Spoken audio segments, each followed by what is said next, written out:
The younger sister of Motown singer Brenda Holloway, this woman had the greatest commercial success and obscurity, providing the singing voice of Valerie Brown for the legendary cartoon series Josie and the Pussycats. Northern Soul's fans still appreciate the little known but powerful set of tracks that she made for Capitol Records in the mid 60s. The centerpiece of today's video is all about Patrice Holloway. Now before we start, let's be sure to leave a like on the video, subscribe to the channel, and push that notification bell to be sure you won't miss out on any more content.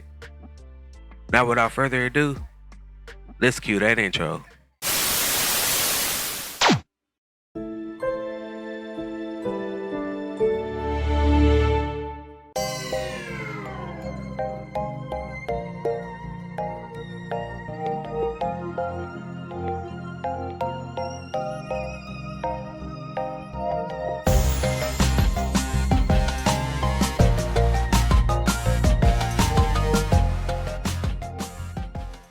Born on March 23, 1948 in Los Angeles, California, she was a kid prodigy who could play the guitar, drums, and violin.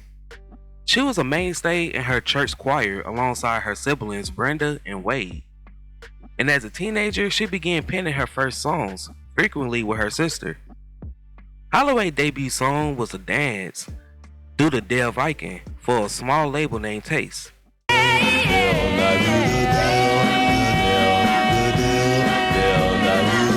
The song was a hit locally, and while it did not chart nationally, it introduced both Holloway sisters to the burgeoning LA sections industry.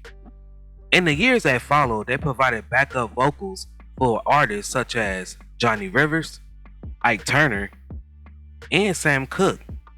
The Holloways also recorded under several girl groups' names, including the Witesians, I'm Gonna Find Myself a Guy,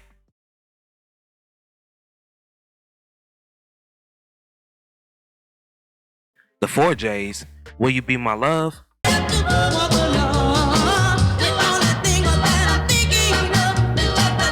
and the Bells, Don't Pretend.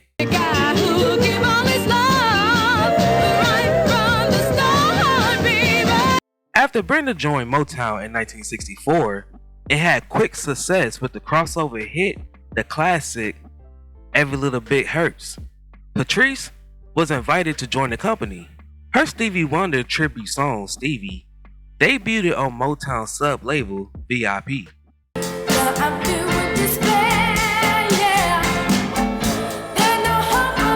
By the end of the year, additional sessions was canceled and the company terminated her contract in late 1965.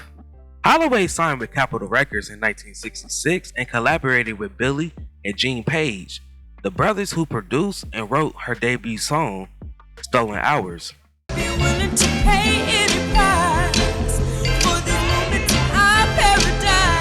The song was destined for chart success with its peppy, dancing style, but it received little attention outside of Southern California. After the 1967 follow-up, Love and Desire, suffered the same fate, Capitol replaced the Page brothers with legendary staff writer David Axelrod.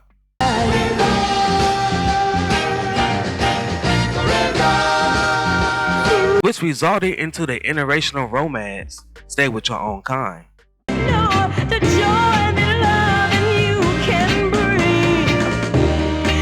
All three tracks eventually emerged as significant audience favorites on the Britain Northern Soul revival circuit, but the initial financial failure signaled the end of Holloway's solo career at Capitol Records. Although she remained on the label payroll as a session singer, appearing on Joe Crocker's 1968 hit With a Little Help from My Friends, before moving to another label where she joined Lou Alder's all-star contemporary gospel ensemble, the Brothers and Sisters of LA, performing alongside the likes of Mary Clayton, Edna Wright, and Clyde King on the cult classic album Dylan's Gospel. Holloway returned to Capitol in 1970 when the company licensed the Archie comic characters Josie and the Pussycats to record a bubblegum pop album in conjunction with a planned Saturday morning animated series.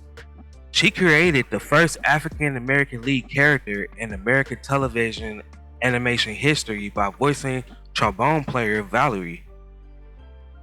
Holloway also provided the soulful lead vocals to the program's unforgettable title song. Her bandmates included actress Cheryl Stoppelmore, who eventually achieved TV fame as Cheryl Ladd on the smash TV show Charlie Angels, replacing Farrah Fawcett. Josie and the Pussycats' long Capitol album, recorded with Holloway, and LA session legends like drummer Hal Blind and bassist Wilton Felder. The album performed badly due to a lack of promotion, and it resulted into the group disbandment only a few months after. Nevertheless, producer Danny Johansson persuaded the company to keep Holloway as a solo artist, and in 1971, he directed the song Evidence.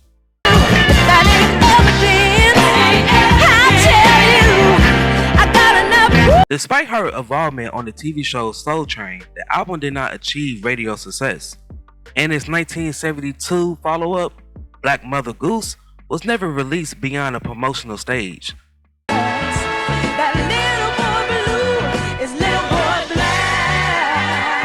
Holloway's solo career ended, but she remained as an in-demand session vocalist and composer, particularly after You Made Me So Very Happy, written in collaboration with her sister. Years later sold over 1 million copies and earned her a Grammy nomination when it was covered by the group Blood, Sweat and Tears in 1969. The two Holloway songs, She's the Ideal Girl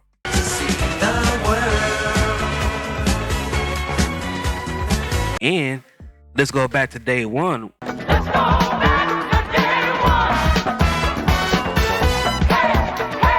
was on the successful soundtrack for the Diana Ross 1975 film Mahogany. She also participated in album sessions with performers such as Neil Young, Billy Preston, and Delaney and Bonnie. Holloway's health remained poor throughout her career, and she suffered from a strange illness that struck and vanished as soon as it appeared. After years out the spotlight, Holloway sadly passed away from a heart attack on October 2nd, 2006 at the age of 58. Now before we go, I have a question for you all. What is your favorite song from Patrice Holloway?